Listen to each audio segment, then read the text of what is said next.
കൂട്ടുകാരെ, നമുക്കിന്ന് കാട ഫ്രൈ ഉണ്ടാക്കാം. ഫുൾ കാട ഫ്രൈ എങ്ങനെ ഉണ്ടാക്കാം നോക്കാം. വായോ വീഡിയോയിലോട്ട് പോകാം. അതിനു വേണ്ടി ഒരു മുട്ട, മുളക് പൊടി, മഞ്ഞൾപ്പൊടി, ഗരം മസാല, മല്ലിപ്പൊടി, കുരുമുളക് പൊടി, ജീരകപ്പൊടി, ഇത് കൂടാതെ മല്ലിയില അരിഞ്ഞത്, പുതിന അരിഞ്ഞത്, ചെറുനാരങ്ങ, ഇഞ്ചി വെളുത്തുള്ളി അരച്ചത്, കുറച്ച് ഓയില്, ആവശ്യത്തിന് ഉപ്പും കൂടിയും ചേർത്ത് നന്നായി മിക്സ് ചെയ്ത് വെക്കാം. ഇനി നമ്മൾ ഫുൾ കാട ഉണ്ടല്ലോ, അത് അങ്ങനെ തന്നെ ഇതിലോട്ട് മസാലയിലോട്ട് ഇട്ട് കൊടുത്ത് നന്നായി മിക്സ് ചെയ്യുക. കാരണം ഉപ്പ് കുറച്ച് കുറവായിരുന്നു, അതുകൊണ്ടാണ് ഞാൻ കുറച്ചും കൂടി ഉപ്പ് ചേർത്ത് നന്നായി മിക്സ് ചെയ്തത്. കാടയുടെ ഉള്ളിലോട്ടൊക്കെ നന്നായി മസാല പിടിക്കുന്ന രീതിയിൽ ഫുള്ളായിട്ട് തേച്ച് വെച്ച് അരമണിക്കൂർ നേരം നമുക്ക് റെസ്റ്റ് ചെയ്യാൻ വെക്കണം.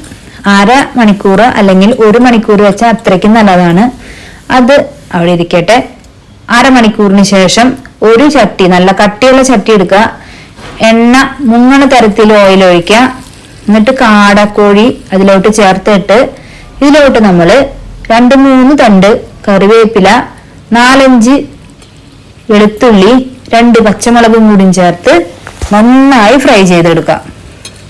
ഇത് ഒരു വശം ചെറുതായി ഫ്രൈ ആയി കഴിഞ്ഞാൽ നമ്മൾ മറച്ചിടാണ്. ഇനി നമുക്ക് നമ്മുടെ കയ്യില് ബാലൻസ് മസാല ഇരിക്കുന്നുണ്ടാവും അല്ലെ, അത് നമ്മൾ ഒരു ടീസ്പൂൺ വെച്ചോ അല്ലെങ്കിൽ കൈ കൊണ്ട് തന്നെ നമ്മൾ ഇതുപോലെ വെച്ച് കൊടുക്കാം. നന്നായി പുരട്ടി കൊടുക്കുക. ഇനി ഒരു 10 നിമിഷം കൂടി കഴിഞ്ഞിട്ട് നമുക്ക് മറച്ചിടാം. നമ്മുടെ കാട ഫ്രൈ തയ്യാറായിട്ടിരിക്കുകയാണ്. ആ വെളുത്തുള്ളിയും പച്ചമുളകും കറിവേപ്പിലും ഒക്കെ ഇട്ടപ്പോ കാടയ്ക്ക് പ്രത്യേക ടേസ്റ്റാണ്. നിങ്ങൾ ഇതുപോലെ ഒന്ന് ട്രൈ ചെയ്ത് നോക്കിക്കോളാം കേട്ടോ, അടിപൊളി ടേസ്റ്റാണ്. അപ്പൊ നമ്മുടെ കാട ഫ്രൈ റെഡിയായി വന്നിട്ടുണ്ട്, കണ്ടില്ലേ? അപ്പൊ നിങ്ങളെല്ലാവരും ട്രൈ ചെയ്യുക. ആദിലക്ഷ്മി കിച്ചൺ വേൾഡ് അഭിപ്രായങ്ങൾ അറിയിക്കുക. എല്ലാവരും എന്നെ സപ്പോർട്ട് ചെയ്യണം. ഇനിയും പുതിയ പുതിയ വീഡിയോസ് ആയിട്ട് ഞാൻ നിങ്ങളുടെ മുന്നിലേക്ക് വരുന്നതാണ്. അപ്പൊ കാട ഫ്രൈ സൂപ്പറാട്ടാ.